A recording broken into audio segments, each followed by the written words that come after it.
जय श्री राम, जय बागेश्वर धाम, जय जय हनुमान। दोस्तों, यदि आपको ऐसा लगता है कि आपके घर में कोई निगेटिविटी है, कोई नकारात्मक ऊर्जा है जिसने आपके घर में वास करके रखा हुआ है, जिसने आपके घर में प्रवेश कर लिया है और वो चीज़ों को ख़राब कर रही है, वो ना हर किसी के जो बोलते हैं ना दिमाग होता है, जो माइंड होता है, उसको अपने बस में करके रखी हुई है, जिस वजह से आपका जो ध्यान है, जो चीज़ें हैं ना एकदम से बिगड़ रही हैं, ख़राब हो रही है और बिल्कुल भी सही से आपके कामकाज नहीं चल रहे हैं।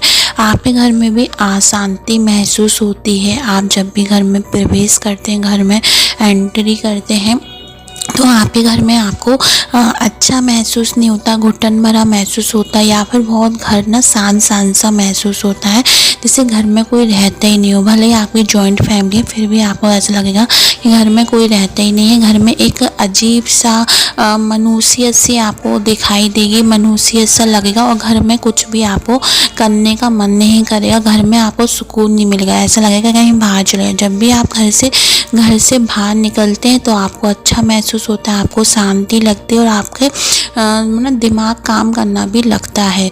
तो कई बार ऐसा होता है, कोई ऐसी नेगेटिविटी होती है, कोई नकारात्मक ऊर्जा होती है, किसी का किया धरा होता है, किसी ने वशीकरण टोटका या कोई ऐसी चीज़ होती है जैसे कि कोई हवा वगैरह, आप समझ सकते हैं, जिसने आपके घर में वास कर लिया है। तो जिस वजह से आपके कामकाज भी रुकने लगते हैं।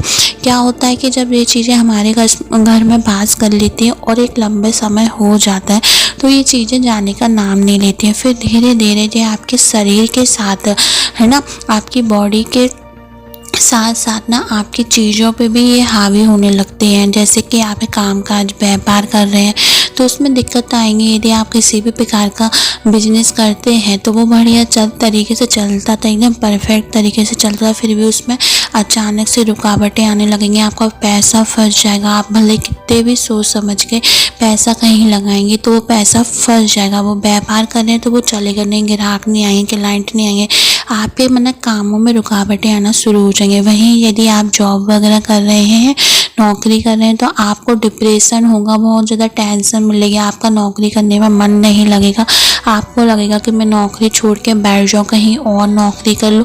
इस तरीके का मन विचलित सा होगा, आपको सोचने समझने की क्षमता नहीं रहेगी और आपका किसी भी काम में दिक्कत मतलब सभी काम आपके बिगड़ते जाएंगे। वहीं यदि आपके घर में कोई भी शुभ काम होते हैं, मांगलिक काम होते हैं या बच्चों की शादी से संबंधित चीज़ें हैं ना, उसमें रुकावटें आएंगी। कोई भी मांगलिक कार्य घर में शुभ काम हो ही नहीं सकता है ना। उसके बाद इसका लक्षण ये भी है कि घर में बहुत ज़्यादा जो भी ना आप पैसा कमा के लाएंगे मेहनत से, लेकिन वो पैसा दुख, बीमारी, टेंशन है ना, लड़ाई झगड़े, कई चीज़ों में, ऐसी चीज़ों में बर्बाद होगा जो आपने कभी सोचा नहीं होगा, कभी सपने में भी नहीं सोचा होगा। उस जगह पैसा बर्बाद होगा। बहुत ज़्यादा कोई ना कोई घर में बीमार रहेगा, ठीक है, घर में बहुत ज़्यादा लड़ाई झगड़े होंगे, कलेश रहेगा, पति पत्नी की मतलब बनेगी, या फिर बच्चों की माता पिता से नहीं बनेगी, बच्चे चिड़चिड़े स्वभाव के हो जाएंगे, बच्चों का पढ़ने में मन नहीं लगेगा। इस तरह की कोई भी एक चीज़ या सारी चीज़ें या कुछ कितनी भी चीज़ें आपके घर में दिखाई देती हैं तो आप समझ लीजिए कि आपके घर में कोई नेगेटिविटी, कोई नकारात्मक ऊर्जा या किसी का किया धरा है, जिस वजह से हमारे घर में चीज़ें ख़राब होने लगती हैं, बिगड़ने लगती हैं और वो एक तरीके से बिगड़ जाते हैं कि वो हमारे कामों में, हमारे डेली की जो जीवन है, जो लाइफ है ना, उसमें भी वो दखल देने लगते हैं और वो काम बिगाड़ना शुरू कर देते हैं, जिस वजह से हमारे सभी काम बिगड़ना शुरू हो जाते हैं। तो दोस्तों, इसको हटाने के लिए, अपने घर से हटाने के लिए, अपने घर में सुख समृद्धि लाने के लिए, सभी काम एकदम सही से बन जाए, आपकी लाइफ एकदम अच्छे से चलने लगे परफेक्ट, तो आपको एक काम जरूर कर लेना चाहिए। तो दोस्तों, वो उस उपाय को जानने से पहले यदि चैनल पर पहली बार आए हैं तो सब्सक्राइब कर दीजिए, जिससे आपको ऐसी रोचक भरी ज्ञान भरी जानकारियाँ हमारे चैनल पर मिलती रहेंगी। दोस्तों, बस इन सब चीज़ों को हटाने के लिए आपको एक ही काम करना है, आपको हनुमान जी की शरण में आना है। आपको मंगलवार या शनिवार में से कोई भी एक दिन चुनना है। यदि आप मंगलवार चुनते हैं तो बहुत ही अच्छा है। आपके घर के आसपास कोई भी हनुमान मंदिर हो, वहाँ जाकर आपको एक तो घी का दीपक मिलकाना है, ठीक है। आपको यदि आप मंगलवार के दिन जा रहे हैं तो आपको घी का मिलकाना है, यदि आप शनिवार को जा रहे हैं तो चमेली के तेल का मिलकाना है। उसके बाद आपको हनुमान जी का आपको थोड़ा सा सिंदूर, यदि महिला लड़की है तो आप पंडित जी से ले लें, यदि आप लड़के हो पुरुष हो तो आप खुद भी ले सकते हैं।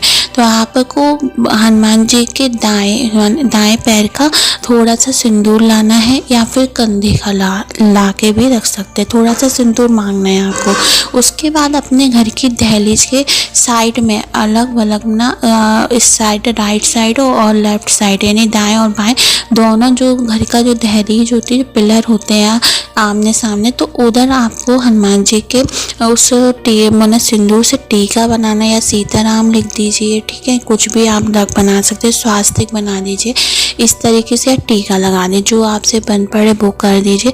ऐसा करने से आपके घर में जो भी नेगेटिविटी होगी ना वो भर भरा के बाहर निकलेगी और मना वो रह ही नहीं सकती, वो बर्दाश्त ही नहीं कर सकती। दूसरी बात है, यदि घर में कोई प्रवेश करता भी है ऐसी चीज़ें तो वो कभी प्रवेश कर नहीं पाएंगे। ऐसा आप हर मंगलवार या हर शनिवार करिए, आपके घर में कोई भी नेगेटिविटी आ नहीं सकती, ठीक है, और प्रवेश भी नहीं कर सकती। यदि होगी तो वो भी चली जाइए, वहीं ख़त्म हो जाइए। करके देखें, बहुत ही ज़्यादा सटीक और माना हुआ उपाय है हनुमान जी का, यदि अपने घर में ये सब चीज़ें नहीं चाहते हैं तो। दोस्तों, ऐसी रोचक भरी ज्ञान भरी जानकारी के लिए हमारे शिव गुरु की कृपा को सब्सक्राइब करें, लाइक करें और कमेंट में जय बागेश्वर धाम हर हर महादेव जरूर लिखें। धन्यवाद दोस्तों।